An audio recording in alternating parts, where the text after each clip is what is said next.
Hey guys, how's it going? Today I am excited because I am going to be using Moss Epoxy's Deep Pour X on a project that I've been looking forward to for a really long time. I've wanted to do a deep pour coffee table with resin and wood for a really long time, and when I saw that Moss Epoxy came out with their Deep Pour X, I knew it was the perfect product for this project. For this project, I found the most beautiful piece of maple burl wood. It is the perfect size for a coffee table and I loved the shape. The surface of the wood does have a ton of wormholes and those can cause bubbles in the epoxy. To avoid this, I am using penetrating epoxy to seal the wood first.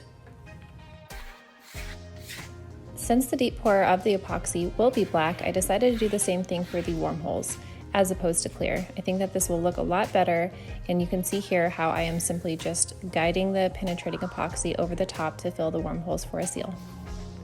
Once that was completely dry, I set it in my reusable mold and positioned it how I wanted it and started mixing the Deep Pour X. Deep Pour X is a 2A to 1B ratio when you are mixing it, and if you decide to do a larger pour like this, take my lesson learned and get a larger mixing cup. After mixing and adding my black pigment, I was ready to pour. Deep Pour X is really unique. The extra slow cure time allows for up to 3 inches in a single pour. This table ended up being 2.5 inches. After pouring the full volume, I did end up weighing the wood down so it did not float. A little after 72 hours, the slab was completely cured and I started to unmold the piece. Once the slab was completely out of the mold, I took it down to the workshop for the beautification process. Originally, I wanted to surface it on the CNC, but it ended up being just a little bit too big. So I ended up making a router sled with a surfacing bit and cleaned it up that way. A couple nice and easy passes on the table saw took off all of the rough edges. Next, I sanded and shaped the slab to have nice round edges.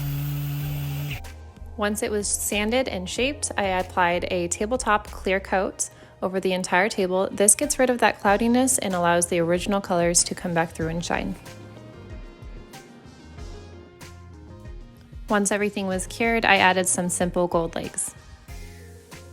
I'm not gonna lie, you guys, I was a little intimidated by this project. I've never done a large deep pour like this, but using the Deep Pour X and having the ability to do it all in one pour made it really easy, and I'm happy with how it came out.